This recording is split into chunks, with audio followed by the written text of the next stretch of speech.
Pessoal da torcida tricolor, agora com áudio, vamos falar um pouquinho do jogo. São Paulo foi à Vila Belmiro enfrentar o Santos, precisando da vitória. Aliás, vai precisar da vitória em todos os jogos, porque ainda enfrentará o Inter num praticamente confronto direto e o Grêmio, dois jogos muito difíceis, com o objetivo de chegar na Libertadores. São Paulo fez um primeiro tempo muito ruim, né, com a inexplicável entrada do Jusilei, num jogo assim antecipado por muita gente, inclusive o Gabriel tinha colocado isso no Twitter, mas ele, muita gente condenando, né, essa escalação, e que deu muito errado, a gente já vai falar disso. Hoje estamos aqui com o Regis Romualdo, do Aspirantes SPFC. Vamos começar com o Gabriel, o que você achou do jogo?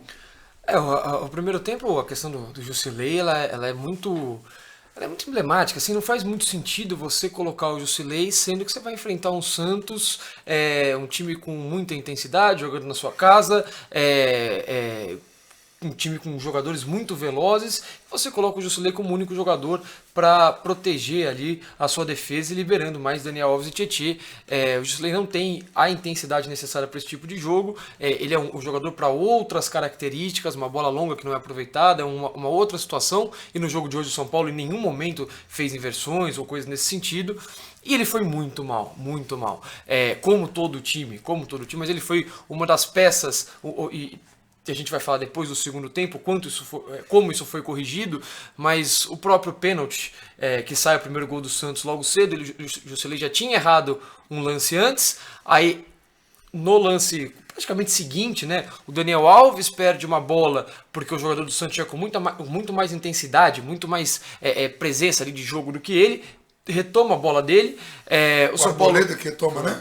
O São Paulo toma a bola de novo. Vai para a defesa e o Arboleda toca para o Jusilei. Isso tudo em 10 segundos de diferença. Aí a bola cai no Jusilei, que no meio de campo, contra o time do São Paulo, ele acha que ele pode dominar, fica lá olhando bem no meio campo, ele acha que o meio campo vai ser dele. Ele perde a bola de uma maneira até fácil, e o Arboleda faz um dos pênaltis mais estúpidos do ano. Uma decisão completamente equivocada, não tinha o menor motivo para dar um carrinho ali. O lance foi de segundos, mas assim, deu para perceber 10 minutos antes que o pênalti ia acontecer. Ele deu o carrinho, não tinha como. Aliás, quando aconteceu o pênalti, ninguém nem reclamou, nem foi solicitado o VAR. Foi um pênalti claríssimo, muito infantil. O Arboleda que falhou em outro jogo, apesar que no segundo tempo ele ainda conseguiu algumas intervenções positivas. Tempo, a defesa foi melhor, tanto ele quanto o Bruno Alves. Por quê? No primeiro tempo, enquanto o São Paulo estava completamente exposto, com uma recomposição defensiva, o que eu no intervalo do jogo escrevi que foi o jogo mais Diniz em outubro possível, porque o São Paulo, muitas trocas de passes sem objetividade, sem saber como ia construir um jogo a partir daquilo e com uma recomposição péssima.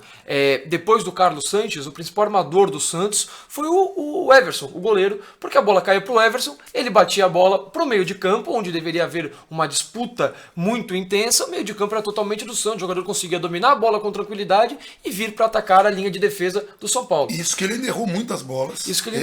Bolas. Esse é o primeiro ponto. Segundo ponto, que é assim muito curioso, que o São Paulo antecipou que ia fazer isso. O São Paulo falou que ele ia fazer uma marcação alta porque sabe que o São Paulo do Fernando Diniz, ele toca muito, sofre muito. O São Paulo também chegou a pressionar em alguns momentos, quase chegou ali a pressionar o goleiro, se atrapalhou, mas os dois jogadores não foram. São Paulo teve algumas coisas aí muito complexas, muito complicadas, porque o que acontece? O pessoal falando, a Arboleda começou a falhar e tal. O Fernando Diniz, quando ele chegou, a gente foi contra, todo mundo aqui do site foi contra a chegada do Fernando Diniz, porque o Fernando Diniz não apresentou trabalhos até agora que justificassem essa empolgação toda. Ele é um cara inteligente, ele tem várias ideias, mas ele nunca conseguiu implementá-las. Quando o Gabriel falou esse foi o jogo mais Diniz, ele está falando dos trabalhos consolidados do Diniz, onde sempre víamos os mesmos erros, o mesmo tipo de defeito, principalmente na defesa. Então é muito curioso que quando o São Paulo contratou, a gente falou aqui, o que o São Paulo vai ter de tempo com a falta de treinos que o time vai ter, é impossível determinar se ele vai ou não dar certo, porque não dá, o cara não tem como implementar isso. Mas nesse pouco tempo, ele conseguiu acabar com a defesa do São Paulo, porque a recomposição está muito ruim, o posicionamento está muito ruim, e isso acaba sobrecarregando os zagueiros, os volantes. É difícil. Então, assim, alguns jogadores não estão rendendo porque o São Paulo é muito desorganizado, mas muito desorganizado. Um exemplo disso antes do Regis falar, o quanto esse meio campo do São Paulo ficou sofrido no primeiro tempo, ficou exposto, além das reposições do Everson, que permitiam que o Santos viesse direto para atacar a linha de defesa do São Paulo. Às vezes o Bruno Alves e o Arboleda tinham que sair para caça e quebrava toda a linha de defesa, ficava um buraco enorme para o Santos aproveitar. Em um dos lances, que foi a finalização do Evandro já no finzinho do primeiro tempo, não foi um contra-ataque do Santos, não foi um momento que o São Paulo estava indo para cima e tomou um lance nas costas. Não, o Santos com troca de passes, posse de bola, teoricamente o São Paulo organizado, daqui a pouco o Santos abre uma bola para a direita, 4 do Santos contra 3 do São Paulo. Exato. E aí o Evandro chega de frente pro gol, finaliza muito mal, e se ele abre na esquerda, o Felipe Jonathan chegaria de frente pro gol, completamente livre na cara do Volpi. Esse é um lance que exemplifica o erro de estratégia, de peças que o São Paulo teve no primeiro tempo, e aí deixar o Regis também fazer as considerações dele. A escolha do Jusilei joga contra o estilo de jogo do Diniz. Se é um time que toca mais, que precisa sair rápido, com o Jusilei, que abre esses dois zagueiros que já não são jogadores técnicos de sair jogando, Bruno Alves com dificuldade para adiantar, até o próprio Volpi tentando tocar e errando algumas bolas simples. Então isso atrapalhou muito. A escolha do Diniz já foi errada no início do jogo. Com um time lento contra um time rápido, um time jogando em casa com muito mais intensidade contra o São Paulo. Praticamente sem saber o que fazer, não sabia como construir, não sabia como se defender.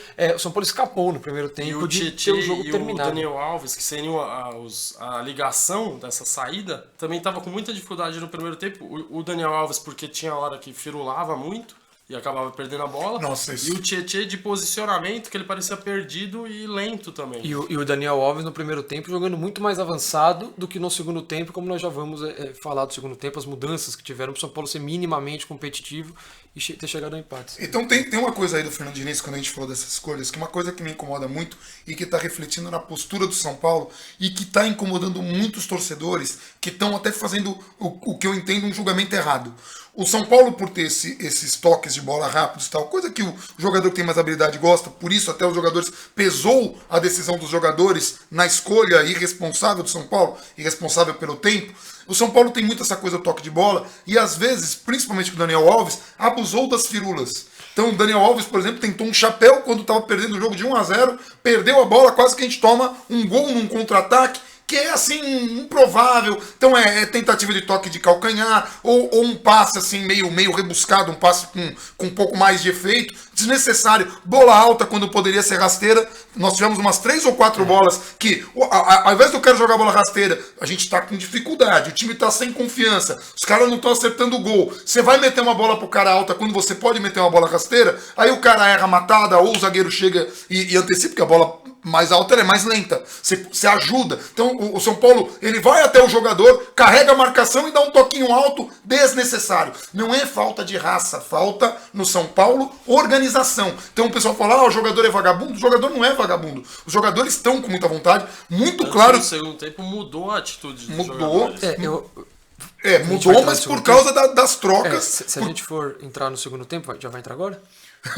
Não, porque eu não sei se você tá concluindo. Só pra terminar. O primeiro tempo foi trágico e como o Gabriel estava falando, ficou barato o resultado de 1-0. O Santos, se tivesse aproveitado, tanto que o Sampaoli enlouqueceu a cada chance perdida. O São Paulo pouco ou nada criou no primeiro tempo que justificasse qualquer coisa e o Santos chegou algumas vezes errando muito porque também estava desfalcado do Soteldo, que teria feito uma grande diferença ali nesse jogo.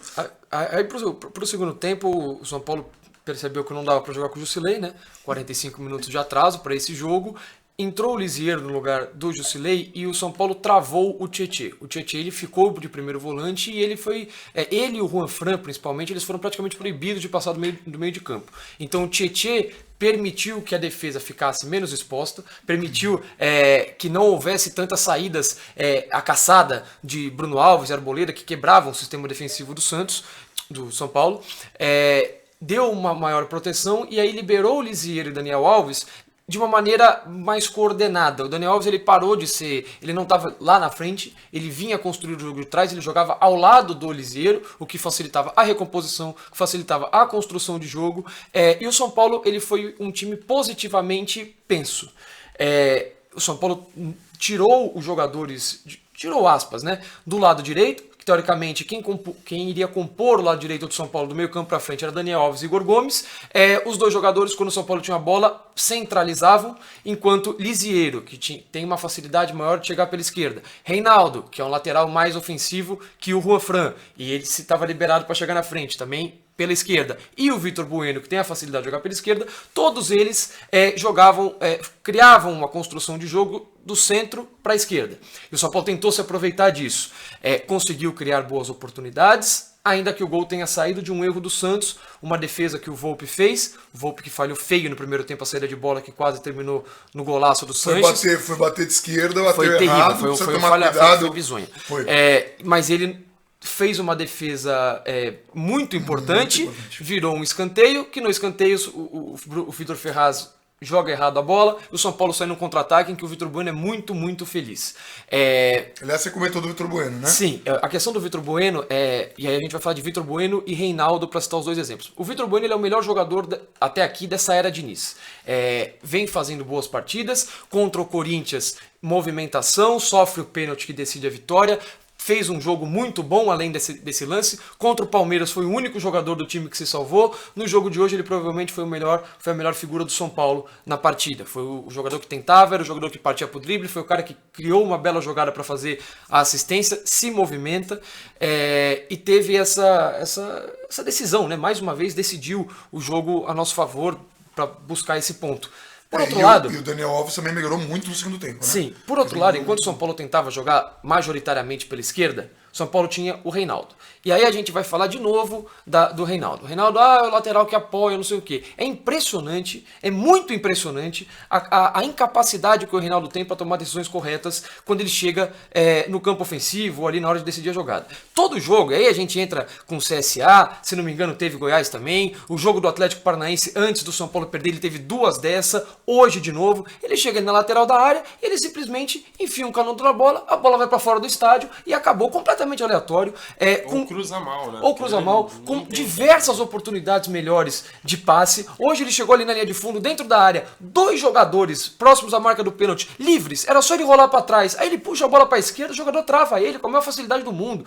Então assim, aí entra o negócio da estatística, o lateral que finaliza, que aparece, que não sei o que cria, não cria nada. Ele pega a bola, bicão para fora do estádio, finalização do Reinaldo. É a piada. Então é um ponto fraco do São Paulo para mim, isso ele não precisa cometer um pênalti tosco, ele não precisa falhar como ele falhou ano passado contra o Palmeiras, por exemplo, para que a gente aponte esses pontos fracos que prejudicam o São Paulo. Você joga todo um time para criar pela esquerda, aí a bola cai no pé dele, desperdiça a oportunidade, toma a decisão errada. Essa estratégia que geralmente de acumular jogadores para um lado é mais comum quando você quer usar o lateral do outro lado para bater com o outro lateral. Você criar espaço para esse seu jogador ofensivo. No caso do São Paulo, não. Trava ali o Juan Fran, se protege um pouco mais defensivamente e tenta aproveitar as oportunidades com jogadores que estão melhores colocados ali, os mais criativos pela esquerda. E hoje ainda deu azar do Pablo, que estava... Nossa, ainda bem que você falou, porque quase que a gente esquece. O Pablo fez um jogo horroroso. Não esqueci. É uma coisa assim... Não, mas eu tinha esquecido o Pablo fez um jogo horroroso, muito, muito, muito ruim. Teve um lance que pra mim foi o mais emblemático, que o Juan Fran muito inteligentemente pega um lateral e cobra rápido na área. O Pablo faz o mais difícil, que é driblar o zagueiro ali num jogo de corpo, mas a conclusão dele foi pífia. Aliás, hoje todas as conclusões dele muito ruins pro gol, desde que ele voltou da contusão. Ele não está no mesmo nível. Muita gente falando, não, ele sempre foi ruim. Não era ruim. Ele era um jogador muito decisivo, um jogador que fazia gol, um jogador que entregava. Ou ele ainda não está na melhor forma, ou ele está jogando no sacrifício, não sei. Mas o fato é que, como você sempre fala, não pode perder esses gols. É inadmissível perder gols desse tipo. Você quer falar do Pablo? Porque eu tenho mais uma... Não, eu pra mim a análise do jogo é essa. Eu anotei só os tópicos que a gente falou no vídeo que saiu mudo, né? Então, gente, agora com áudio. Tem uma coisa assim que o Regis ele toca o Aspirantes SPFC, ele cobre a base. Né? Hoje nós tivemos esse caso emblemático do Jusilei e muita gente questionando. O que aconteceu com o Luan? Esse é o primeiro ponto. Porque o Luan virou para o Fernando Diniz o que o Igor Gomes era para o Cuca. Um jogador que estava jogando muito bem, que estava entregando, de repente virou banco sem nenhuma explicação. Hoje era jogo que o Luan podia ter jogado, o Lisieiro foi a correção e jogou muita bola, e o Gabriel Sara entrou só no final. O Regis, o que você achou? O que está faltando? O que acontece com o Luan? E como o Luan poderia ter ajudado nesse jogo, por exemplo? A própria corrida atrás desses jogadores rápidos do Santos, a marcação já facilitaria. A defesa, aquela defesa que vinha bem, que estava tomando poucos gols, ela manteria fixa, então não teria necessidade do Arboleda, do Bruno Alves toda hora ficar correndo atrás de ponta. E a própria saída de bola mais rápida, porque o Jusilei pensa muito, quer tentar lançamento, e o Luan não, é toque simples. Pode ter, lógico, por estar em formação ainda, ele vai errar como outros vão errar. Mas é um jogador que pelo menos tem essa modernidade que a gente tanto precisa e o estilo de jogo do Diniz pede.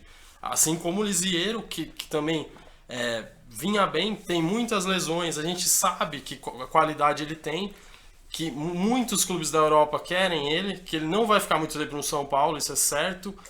Provavelmente ele não tem essas lesões lá na Europa, mas é um jogador que tem a qualidade tanto técnica para ter o controle da jogada, porque teve lances que o Santos estava com aquela marcação adiantada e ele acalmava ou driblava com uma tranquilidade e saía jogando. É impressionante a maturidade que o Lisieiro tem para a idade, né? Aliás, ele e o Igor Gomes, porque o Igor Gomes não apareceu não tanto... foi tão bem, mas a taticamente, entrega dele, né? taticamente, ajuda na marcação, no primeiro tempo ainda. E a gente até falou no vídeo que ficou mudo, né? O Igor Gomes ele pode não ter aparecido tanto, mas era ele o responsável por dar a liberdade para o Daniel Alves no segundo tempo, porque quando o São Paulo tinha a bola era do centro para a esquerda. Sem a bola alguém precisava fazer a recomposição pela direita, era o Igor Gomes. E o Igor Gomes ele tem uma característica muito importante de levar o time para frente com condução de bola. O São Paulo não tem jogadores muitos com essa característica. O Daniel Alves não tem o físico necessário para fazer isso com velocidade, com intensidade, com dinâmica. Ele é um jogador com outro estilo e o Igor faz isso muito bem. Muitas vezes para puxar um contra-ataque, para desafogar um pouco o time, para levar essa bola, para conseguir ter uma outra característica que não é necessariamente a do Lisieiro. O adversário, né? Porque só dele conseguir conduzir por mais tempo, o adversário tem aquela dificuldade de quem eu vou marcar, para quem ele vai tocar. Então facilita. Até nessa questão, né, dos jogadores jovens, a gente não sabe como o Antony voltou da seleção, porque ele teve uma lesão. Talvez fique mais um jogo fora. Ele já estava suspenso para esse jogo. Ou mais, né? O Toró voltou a ser relacionado, mas aparentemente o Diniz não tem um apreço assim, de utilizá-lo, né?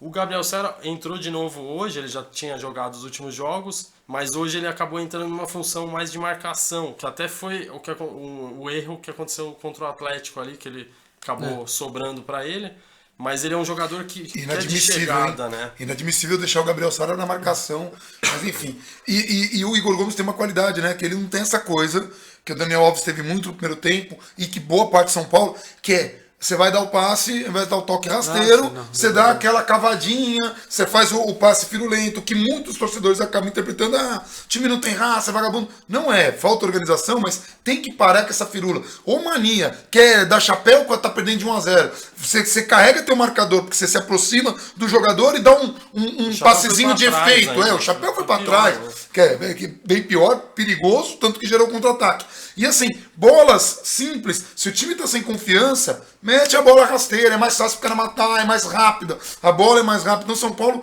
tá perdendo essa objetividade, perdeu muito no primeiro tempo. A defesa do Santos também era alta, então não adiantava o São Paulo ficar tentando lançar. Era bobagem, era consagrar a defesa dos caras. Para mim, para finalizar, 5 só tópicos, só registros, né?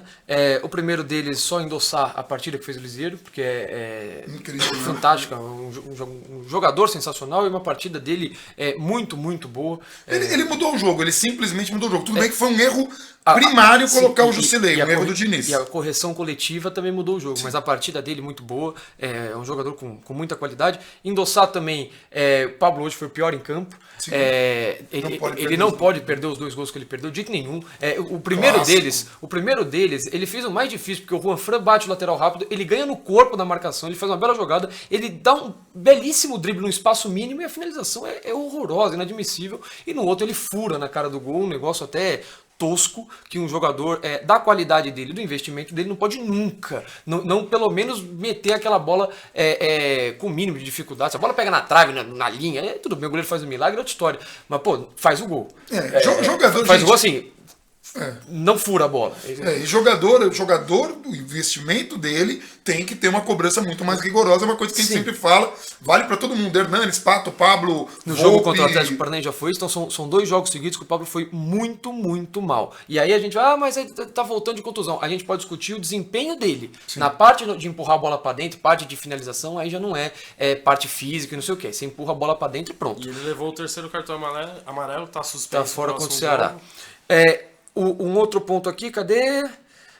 O São Paulo aprendeu a fazer faltas, eu fiquei comovido, emocionado durante o jogo. O São Paulo matava jogadas logo no começo, antes que elas virassem lances perigosos, aí você escapa de cartão, você não deixa o adversário criar chances claríssimas de gol. O São Paulo fez isso muitas vezes, o Tietchan acho que fez até mais do que os outros, então, parabéns a quem aprendeu isso depois de 300 jogos que você precisou tomar gol, perder ponto, aconteceu um monte de jogo que problema. A gente tinha adversário passeando pelo meio do campo, então, hoje não teve isso. Então, que bom que o São Paulo. Tudo bem que o Marinho exagerou nas quedas, teve muita bola que não foi falta. O Marinho hoje, acho que eu parei de contar na queda 48 dele. É impressionante. Ele passou o jogo inteiro no chão. 90% das faltas do São Paulo foi em cima dele. Acho que não deu. Acho que não deu 48. Eu achei possível, por isso que eu fui perguntar. Eu achei possível. Porque é verdade, o Marinho jogou deitado hoje. Hoje deu pra entender, parecia polo aquático entender, Marinho. E os 2 últimos registros, mais um clássico, torcida única. Uma coisa que assim, é realmente só para registro, porque o São Paulo é um clube ridículo, não briga por nada. O São Paulo, como instituição, é uma porcaria. O São Paulo, nesse momento, como administração, como brigar pelas coisas que são interessantes para o clube, para o futebol, para o torcedor, enfim, não dá para esperar isso do São Paulo, mas o registro tem que ser feito de qualquer maneira, assim como parabenizar o Ministério Público, né? Porque no clássico contra o Palmeiras foi torcida única, um torcedor foi espancado num posto 2 horas depois do jogo. Então é isso aí, torcida única está resolvendo bastante, mas aí eu imagino que tem muita ironia. Eu imagino que isso aí não entra nas estatísticas de quando tem briga e não sei o que, né? Então parabéns para toda a incompetência que eles querem colocar na conta do torcedor que só quer ir ver o jogo.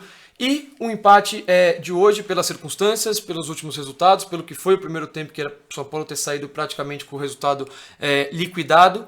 Um empate bom e que mantém o São Paulo pelo menos mais uma rodada na zona de Libertadores e na zona de Libertadores, que caso o Flamengo seja campeão da própria Libertadores, leva a vaga que o São Paulo está hoje para a fase de grupos de maneira direta. Então é importante brigar por isso. Se o São Paulo tivesse perdido, poderia ser ultrapassado apenas pelo Internacional, porque tem uma vitória a mais que o Corinthians, eles se enfrentam amanhã, estava a 3 pontos dos dois, agora está a 4. Que seja empate amanhã, né?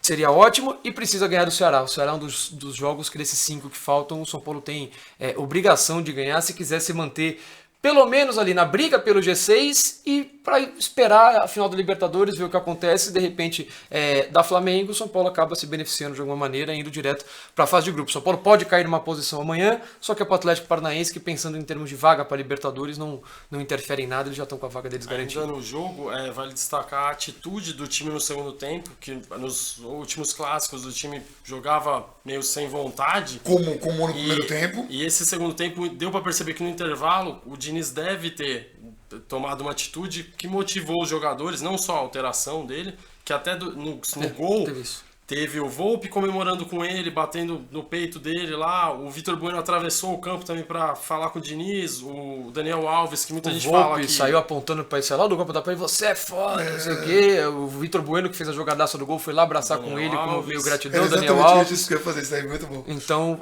teve isso que mostra que assim, não tem essa de, já desistiram do cara, já não sei o quê, o jogo contra o Fluminense, não sei o quê, não, aquilo foi falta de capacidade mesmo, aquilo foi falta de qualidade, de ficar 6 minutos sem tocar na bola. Então não é que os caras desistiram, não é que os caras estão sem vontade. Não é que os caras são vagabundos, não são vagabundos. E o importante, para finalizar de vez, que a gente já passou acho que 5 minutos do outro vídeo, mas para finalizar de vez, a diferença de que hoje a atitude melhorou, o São Paulo correu atrás, sei lá. Se o São Paulo no primeiro tempo toma lá os 2, 3, 4 gols que se desenharam, o segundo tempo seria quase que protocolar, o São Paulo poderia tomar uma outra goleada e a gente estaria aqui falando da mesma coisa, da mesma postura e tudo mais. Então assim, o São Paulo às vezes quando sai atrás tem que ter um pouquinho de cabeça, tem que reagir logo. Você não pode, tomar um gol, acabou o jogo, que pena. Não, mantém, tem o segundo tempo, tem as correções que precisam ser feitas no vestiário. Exatamente. Os lances seguintes do primeiro gol do Santos parecia desespero, tanto o Volpi saindo, tocando rápido, de qualquer jeito, a defesa abrindo demais. Afoito.